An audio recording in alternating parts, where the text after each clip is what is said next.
Hello bachcho, let's read the given question. The question says in the circuit shown in figure, if both the bulbs B1 and B2 are identical, then option 1 given है both bulbs have equal brightness, option 2 B2 will be brighter than B1, option 3 as the frequency is increased brightness of B1 will increase and that of B2 will decrease, option 4 as the frequency is decreased the brightness of B1 will increase and that of B2 will decrease.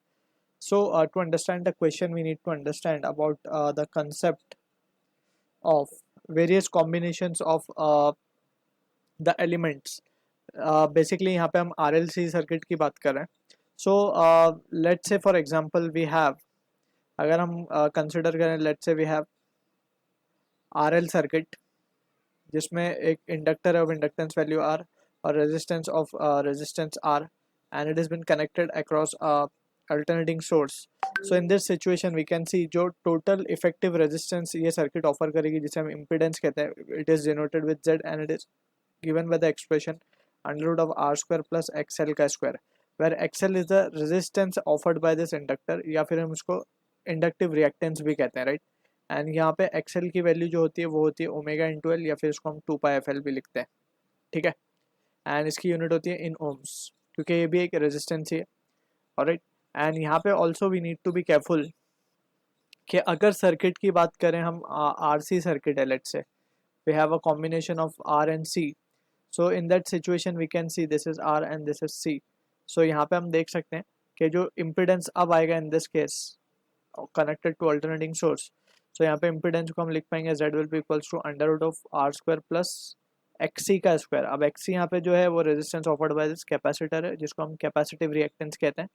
And this value of XC is nothing but it is 1 upon omega C and that can be written as 1 upon 2πfc, ठीक. And this has the unit in ohm again, right.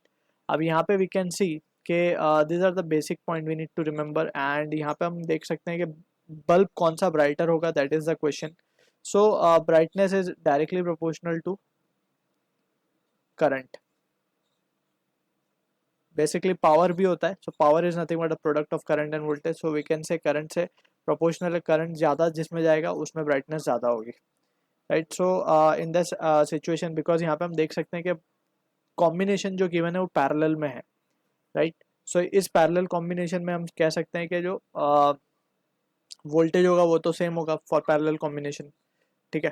तो यहाँ पे हम देख सकते हैं let's say we have this and bulb को हम एक रेजिस्टेंस से रिप्रेजेंट कर लेते हैं R1 एंड सिमिलरली यहाँ पे एक इंडक्टर है, इसके साथ एक अगेन एक रेजिस्टेंस है, ठीक है. एंड यहाँ पे इसको बोल देते हैं हम R2, इसको हम बोल देते हैं L, इसको हम कह देते हैं C.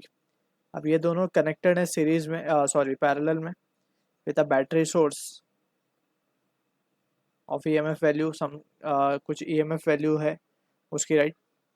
एंड इसकी ये सारी वैल्यूज हमें is bin given to us. अब यहाँ पे हमें देखना होगा कि लेट्स से करंट यहाँ से निकल रहा है and current is getting divided into two sections. इसको हम कहते हैं I1, इसको हम कहते हैं I2. अब जिसमें करंट ज़्यादा जा रहा होगा वही हमारे लिए क्या होगा आंसर टू द, वही बल्ब ज़्यादा तेज़ी से मीन्स ब्राइटर होगा, ठीक है. अब यहाँ पे वी कैन सी कि जो पोटेंशियल अक्रॉस RC होगा वही पोटेंशियल अक्रॉस L भी होगा, R2L, right. So in that situation first हम कैलकुलेट करते हैं करंट I1 की बात करते हैं. सो I1 को हम क्या लिख सकते हैं, अगर हम मान लें कि इसका EMF सोर्स E है, so in that situation we can see E upon under root of XL R square, R1 का स्क्वायर बेसिकली या बल्ब 1 का square, R1 square plus of XC का स्क्वायर. XC का जब हम स्क्वायर करेंगे तो XC का स्क्वायर को हम क्या लिख सकते हैं, XC की बेसिकली यहाँ पे हम देख सकते हैं it is bin given the value of 600 microfarad. So यहाँ पे हम लिख देंगे XC का स्क्वायर, राइट. एंड सिमिलरली अगर हम I2 की बात करें सो ये आ जाएगा E upon under root of R2 का स्क्वायर प्लस ऑफ XL का स्क्वायर. अब यहाँ पे हम क्लियरली देख सकते हैं कि जो वैल्यूज़ हैं E दोनों में सेम है, R1 R2 since bulbs are identical so ये भी सेम है. सो XL और XC पे ये चीज़ डिपेंड करेगी. अगर XC ज़्यादा हुआ तो इन दैट सिचुएशन I1 कम हो जाएगा, अगर XL ज़्यादा हुआ तो इन दैट सिचुएशन I2 कम हो जाएगा. सो अब पहले हम देखते हैं कि XC और XL की वैल्यू क्या हो सकती है. सो XC की जब हम बात करते हैं तो it is 1 over omega C, right. तो इसको हम लिख सकते हैं 1/2πfc, राइट। अब यहाँ से हम देख सकते हैं कि इफ फ्रीक्वेंसी हम बढ़ाएंगे तो एक्सी की वैल्यू क्या हो जाएगी, कम हो जाएगी।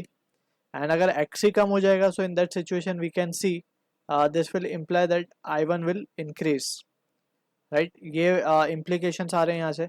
और अगर हम एक्सेल की बात करें करस्पॉन्डिंग से, सो एक्सेल क्या है, ओमेगा एल, और it's can be written as 2πfl। So if frequency is increased, अगर फ्रीक्वेंसी बढ़ेगी, so this will imply that XL will increase and this will imply that I2 will decrease. अब इससे हमें समझ में आ रहा है कि from this we can say, अगर therefore we can say if I1 is greater than I2, अगर I1 ग्रेटर हो जाएगा I2 से in this situation we can see, तो वी कैन राइट कि bulb 1 will be glowing with more brightness. तो हम देख सकते हैं जो हमारा ऑप्शन 3 है, it is matching it with perfectly. अगर हम ऑप्शन 4 को देखें, सो इट इज नॉट, क्योंकि वहाँ पे रिवर्स केस दिया है। एफ को हम डिक्रीज करेंगे, सो एफ डिक्रीज करने पे एक्सी बढ़ना चाहिए, एक्सी बढ़ेगा तो I1 को घटना होगा, राइट। यानी कि बल्ब B1 को कम ग्लो करेगा, ठीक है। लेकिन यहाँ पे बोला ज़्यादा ग्लो होगा, तो ऑप्शन 4 तो ऐसे डिस्कार्ड किया जा सकता है।